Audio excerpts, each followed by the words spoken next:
Sadiq Khan wants London to leave the United Kingdom.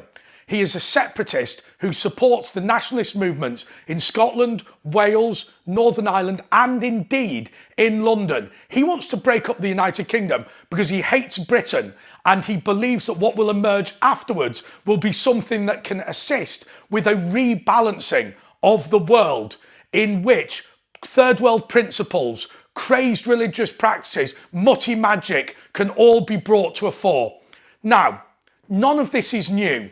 I'm talking about this today only because it's been in the press in the past couple of days that he spent over 80 grand on a trip to Africa.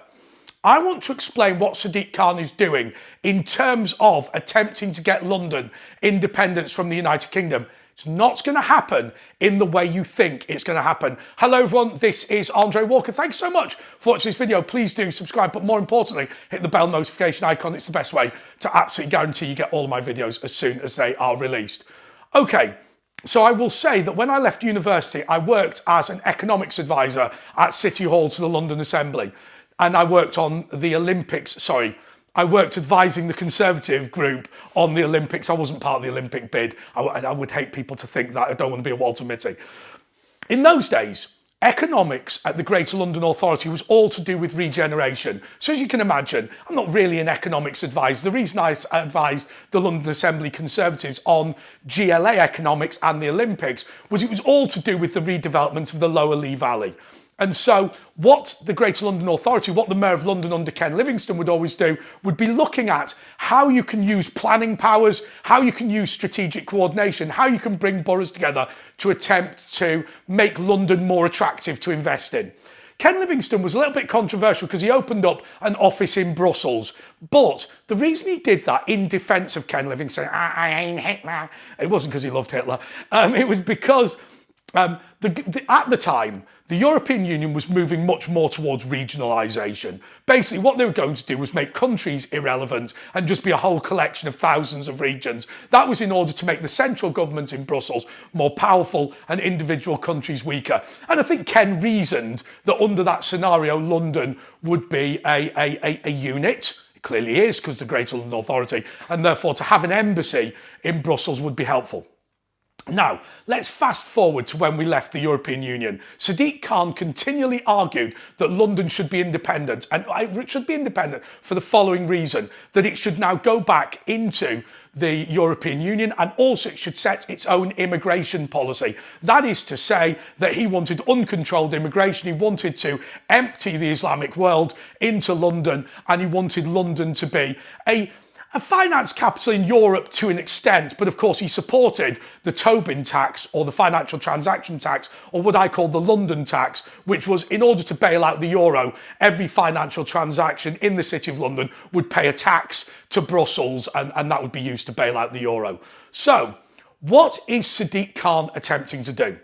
Well, first of all, the breakup of the United Kingdom is the key thing for Sadiq, isn't it? If you're not going to be able to get the United Kingdom to expel London in the way that Malaysia and Singapore had that weird relationship at the time of independence, what would happen instead is that Scotland, Wales and Northern Ireland would become independent. In the case of Northern Ireland, much more likely to join the Republic than totally independent, but that would be the plan. I'm not saying this is going to happen, by the way. This would be the plan for it to happen. Then what you fight for is regionalisation in England. You say, look, there's no point in England being a country. It's not really a country. Now it really, in a sense, hasn't been for very long in its history. Therefore, you would have the Northwest, the Northeast and London as independent countries, with the Midlands, Greater Birmingham as an independent country. All of these almost city-states. Now, that would be something that would be catastrophic for our global power, but it would be phenomenal for somebody like Sadiq, because what it would do is it would, first of all, ensure that we rebalance the world, which means countries like India and China would be powerful instead of countries like the United States of America and the United Kingdom. That is what his ultimate strategic aim is. But also it means that you could have, as an example, London as an Islamic state, and then you could have, say, the southeast of England would be its next door neighbour, which would be predominantly British. And you could have that sort of regionalisation. That's what he's after. And so for me, when you see him going to Africa without the foreign secretary, who is on the same side as him politically, they're both Labour politicians, when you see that, you start seeing him setting himself up to be this dictator of a new independent London. And he is phenomenally dictatorial. By the way, I've always said one thing about Sadiq. I've met many politicians in my life. I worked at the House of Commons, I worked at London City Hall, I worked at the European Parliament. Most politicians that you meet, the number one thing that people say when they meet a politician is they go, oh, that Gordon Brown, I thought he'd be awful. And then I met him, he was fantastic. Most of them actually aren't the ogres that you think they are on TV. Most of them actually are very lovely people who may well be deluded. And actually the purpose of politics, the purpose of democracy is to have this debate, because what happens is a group of people, a group of well-meaning people believe big government's great, a group of well-meaning people think that the private sector's great, and you have that clash. We've seen it this week, haven't we, with Nigel Farage doing something which I don't think it's a big surprise on the political right, accepting that deregulation and privatisation has gone too far. But it's a cyclical thing, isn't it, right? You know, everything's nationalised, then everything's privatised. Then you start saying, well, let's just nationalise a few things, and you start to develop that equilibrium. I make that point about most politicians being nice, because that is not true of Sadiq Khan. Sadiq Khan is a nasty piece of work who loves division and hatred. And the reason he hates the United Kingdom is simply because it's something to hate. You saw it during the election for Mayor of London, when he wanted to galvanise Muslims into voting for him, and he'd really upset them with his attacks on Uber. I always say this, not every Muslim works in food delivery and taxis, but they are such huge players in the market that if you damage those industries, you really, really upset them. And actually upset them, what I mean is hurt them in the wallet. And so they absolutely hated him, but he took on the people of Bromley. He brought in that ULEZ charge in order to other the people of Bromley, so he could claim that they were Islamophobic against him, and that would galvanise the Muslim community. Watch this about Sadiq Khan, because I'm promising you, the Greater London Authority, you know, collectively, Sadiq Khan probably has a £2 billion budget. I'm making that figure up. I don't know exactly what it is, but it will be colossal. He's in charge of TfL and the police. It might be even more, and the police. But it will just be, it's an enormous, enormous, enormous portfolio.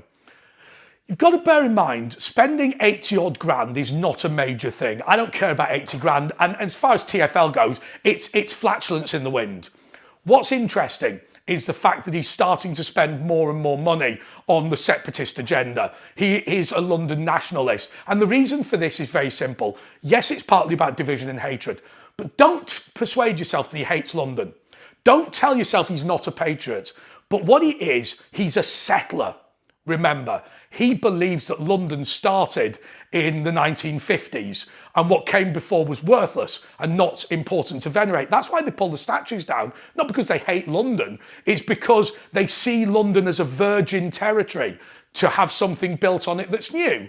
A multicultural country that has no heritage locally to Britain, which is not predominantly British, which is not predominantly Christian.